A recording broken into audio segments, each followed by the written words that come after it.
उसका second part कल अपन ने पढ़ा था एक्सरसाइज 5.1। आज अपन एक्सरसाइज 5.2 उसके पहला कुछ जो पोलर रिप्रेजेंटेशन है उससे रिलेटेड जो वोकैबुलरी है या उससे रिलेटेड जो टर्म्स हैं वो पहले अपन पढ़ लेते हैं। ठीक है, तो पहला है अपने कॉन्जुगेट ऑफ कॉम्प्लेक्स नंबर। तो कॉन्जुगेट क्या है इसको समझे कि जैसे कॉम्प्लेक्स नंबर दे रखा z, जिसको अपन ने लिख रखा a प्लस आयोटा b, तो इस z का जो कॉन्जुगेट होगा उसको अपन लिखेंगे z बार, यानी इसको कहते हैं अपन z कॉन्जुगेट। तो इसमें क्या करना है अपने को, यहाँ पर जो भी साइन है उसको चेंज करना है, प्लस है तो माइनस और माइनस है तो प्लस। तो z बार equal z conjugate equal to हो जाएगा a माइनस आयोटा b। अगर z इक्वल टू क्या होता है कि a माइनस आयोटा b होता है तो z कॉन्जुगेट क्या हो जाता है a प्लस आयोटा b हो जाता है। तो कॉन्जुगेट में करना है क्या, सिर्फ अपने को इनके साइन चेंज करना है कि अगर a प्लस आयोटा b है इसको क्या लिखना है a माइनस आयोटा b, ये इसका क्या हो जाता है कॉन्जुगेट ऑफ कॉम्प्लेक्स नंबर। अब इसकी कुछ प्रॉपर्टी कि z डबल कॉन्जुगेट, यानी z का अगर कॉन्जुगेट क्या है डबल है, इसका मतलब वो क्या होता है z ही होता है, मतलब इसका कॉन्जुगेट ये और इसका कॉन्जुगेट वापस ये हो जाएगा। मॉडुलस z स्क्वायर को अपन लिख सकते हैं z इनटू z कॉन्जुगेट। ठीक है, अगर z1 प्लस z2 का होल कॉन्जुगेट दे रखा है तो अपन इनको सेपरेट सेपरेट में लिख सकते हैं। ठीक है, इस तरह से मल्टीप्लाई हो तो भी इनको अपन सेपरेट सेपरेट लिख सकते हैं। तो ये तो हो गया अपने कॉन्जुगेट। इसके बाद आता है मॉडुलस ऑफ कॉम्प्लेक्स नंबर। ठीक है, तो कोई कॉम्प्लेक्स नंबर जैसे z ये दे रखा है a plus iota b, a इसका रियल पार्ट है, b इसका इमेजिनरी पार्ट है, तो इसका अगर पूछे इसका मॉडुलस तो इसको कहेंगे मॉडुलस z, वो हो जाएगा under root a square plus b square. तो ये हो जाएगा modulus of iota modulus of complex number. अब आते हैं अपन पोलर रिप्रेजेंटेशन। ठीक है, कि अपन इसको आर्गट पेन में किस तरह से रिप्रेजेंट करें वो। तो जैसे अपन ने कोई ले लिया कि ये कोई पॉइंट P है, इसके कोऑर्डिनेट अपन ने लिखे x प्लस आयोटा y। ठीक है, तो इसको अपन ने क्या करा, कार्टेशियन आर्गट पेन में अरेंज कर रखा है। तो ये डिस्टेंस है अपने x और ये डिस्टेंस क्या हो गई y हो गई, और ये इसका मॉडुलस z जिसको अपन r भी लिख सकते हैं। ठीक है, तो अब इसको किस तरह से अपन रिप्रेजेंट करेंगे, तो OP जो हो जाएगा उसको अपन क्या लेंगे R। तो इस वाले ट्रायंगल POM के अंदर OP यानी cos थीटा इक्वल टू क्या हो जाएगा कि बेस अपॉन हाइपोटेनस यानी OM अपॉन OP। तो OM इक्वल टू क्या हो जाएगा OP cos थीटा। OM को अपन लिख सकते हैं x और OP को लिख सकते हैं अपन R। तो x equal to R cos theta. इसी तरह y इक्वल टू क्या हो जाएगा r sin थीटा हो जाएगा। दोनों इक्वेशन को स्क्वायर करके ऐड करें x square plus y square तो क्या हो जाएगा r square cos square theta plus sin square theta. इसकी वैल्यू तो हो गई 1, तो x square plus y square equal to क्या हो जाएगा r स्क्वायर। तो ये तो अपने r की वैल्यू आ जाएगी। अगर अपने को यहाँ पर थीटा की वैल्यू निकालनी है तो यहाँ पर tan थीटा इक्वल टू क्या होता है pm अपॉन om, यानी y अपॉन x लिख सकते हैं। tan थीटा इक्वल टू क्या हो जाएगा y अपॉन x हो जाएगा। अब क्योंकि अपन किसी भी कॉम्प्लेक्स नंबर को z equal to x plus iota y के फॉर्म में लिखे और x इक्वल टू अपन ने क्या लिखा r cos theta, y equal to r sin theta, इसको अपन इस प्रकार रिप्रेजेंट किया तो z इक्वल टू क्या हो जाएगा r cos theta plus iota sin theta. ये किसी भी कॉम्प्लेक्स नंबर का पोलर रिप्रेजेंटेशन है, जिसको अपन मॉडुलो एम्पलीट्यूड फॉर्म भी कहते हैं, मॉडुलो एम्पलीट्यूड फॉर्म। तो ये किसी का भी क्या है कि पोलर रिप्रेजेंटेशन है। इस तरह से अपन इसको पोलर रिप्रेजेंट कर सकते हैं। अब ये जो पॉइंट P है वो कोई से भी क्वाड्रेंट में हो सकता है, जैसे यहाँ पर फर्स्ट क्वाड्रेंट बता रहेगा, सेकंड में हो सकता है, थर्ड में हो सकता है, फोर्थ में हो सकता है। तो उसमें किस तरह से अपन उसके आर्गुमेंट z निकालेंगे। तो सबसे पहले है प्रिंसिपल आर्गुमेंट z, कि प्रिंसिपल आर्गुमेंट z जिसको अपन कहते हैं एम्पलीट्यूड।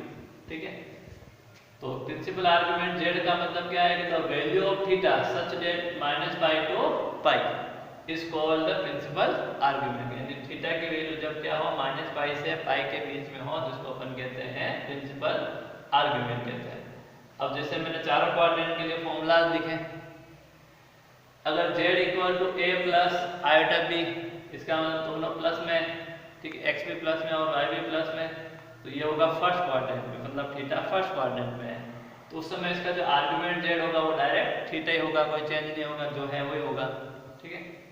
अगर z equal to minus a plus iota b है, इसका मतलब ये किसको रिप्रेजेंट कर रहा है, सेकंड क्वाड्रेंट को, ठीक है, माइनस प्लस किसको रिप्रेजेंट करता है, सेकंड क्वाड्रेंट को, मतलब ये वाली पोजीशन, तो उस समय आर्गुमेंट z होगा इसका क्या होगा, पाई माइनस थीटा।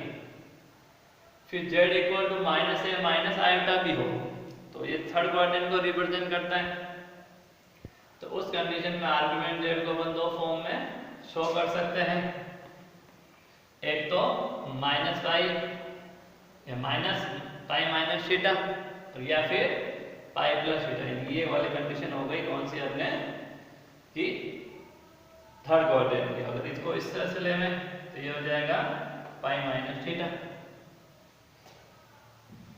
अब फोर्थ कंडीशन है कि z इक्वल टू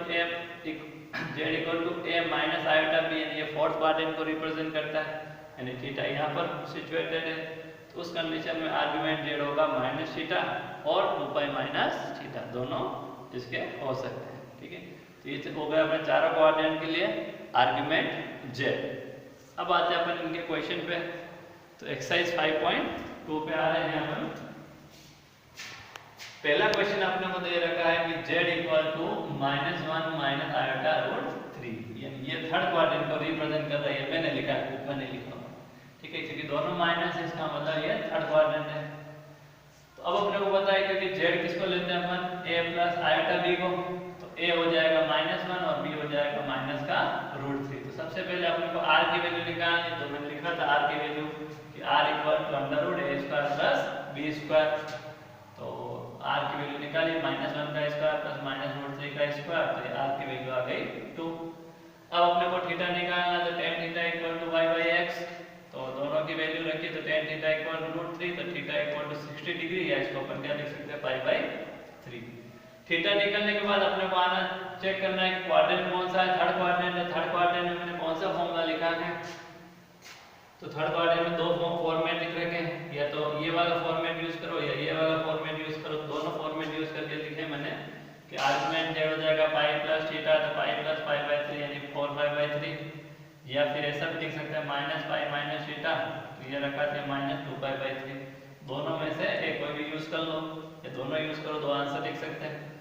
अब अपन जानते हैं कि जो पोलर फॉर्म होती है z equal to r cos theta plus iota sin theta, r की वैल्यू है अपने पास 2, cos थीटा की जगह मैंने लिख दिया -2 पाई बाई 3, और sin थीटा यानी sin -2 पाई बाई 3, ये इसका क्या हो गया, पोलर रिप्रेजेंटेशन हो गया।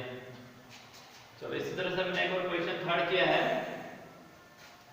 कि z equal to 1 minus iota, तो 1 माइनस आयोटा मतलब कौन से क्वाड्रेंट को रिप्रेजेंट कर रहा है, फोर्थ क्वाड्रेंट को, तो सबसे पहले अपन निकाल लेते हैं r, तो वही 1 का स्क्वायर माइनस 1 का स्क्वायर यानी √2, ये हो गया r। फिर tan theta equal to y by x, तो -1 अपॉन 1 यानी मॉडुलस लग रहा है, तो 1 थीटा इक्वल टू क्या हो गया, पाई बाई 4। फिर आर्गुमेंट z निकालना है, तो आर्गुमेंट z क्योंकि क्वाड्रेंट कौन सा है, फोर्थ क्वाड्रेंट, फोर्थ क्वाड्रेंट में या तो माइनस थीटा या 2 बाई माइनस थीटा, तो मैंने माइनस थीटा ले लिया, तो माइनस का पाई बाई 4 आ गया, ठीक है। बस अब इसको मैंने पोलर रिप्रेजेंटेशन z इसमें इस फॉर्मेट में लिख दिया, √2 cos minus pi by 4 plus iota minus sin pi by 4। इसी तरह से अगला क्वेश्चन क्या हुआ है, क्वेश्चन नंबर 6। सारे क्वेश्चन एक जैसे, खाली अपने को ध्यान क्या रखना है, कौन सा क्वाड्रेंट है चेक करना, उसके अकॉर्डिंग आर्गुमेंट z निकालना। तो उसमें सिर्फ ले रखा अपने को 3, तो मैंने आयोटा दे नहीं रखा, तो मैंने क्या लिख दिया इसको 3 प्लस 0 आयोटा, क्योंकि दोनों प्लस में, इसलिए हो गया प्लस, जो फर्स्ट क्वाड्रेंट हो गया। सबसे पहले r निकालना, तो वही 3 का स्क्वायर प्लस 0 का स्क्वायर यानी 3। फिर tan थीटा क्या हो जाएगा, 0 अपॉन √3 यानी 0, तो tan के अंदर 0 किसकी वैल्यू होती है, पाई की वैल्यू होती है, ठीक है। तो थीटा इक्वल टू क्या हो गया, पाई, क्योंकि फर्स्ट क्वाड्रेंट में तो थीटा का थीटा रहेगा, तो आर्गुमेंट z भी पाई रहेगा, तो बस इसका पोलर रिप्रेजेंटेशन हो गया 3 cos pi plus iota sin पाई। तो इस तरह से अपन क्या कर सकते हैं, किसी भी नंबर को पोलर रिप्रेजेंट कर सकते हैं। ठीक है, तो इसमें खाली याद क्या रखना है अपने को कि आर्गुमेंट जेड क्वाड्रेंट के अकॉर्डिंग चलेगा। ठीक है, बाकी तो नॉर्मल चीजें सब चल रही है। ठीक है, तो इसके जो बचे हुए जो क्वेश्चन हैं वो तुम्हें प्रैक्टिस करनी है। जितनी तुम प्रैक्टिस करोगे उतने ज़्यादा तुम्हारे करने में इजी लगेंगे क्वेश्चन। Okay, thank you.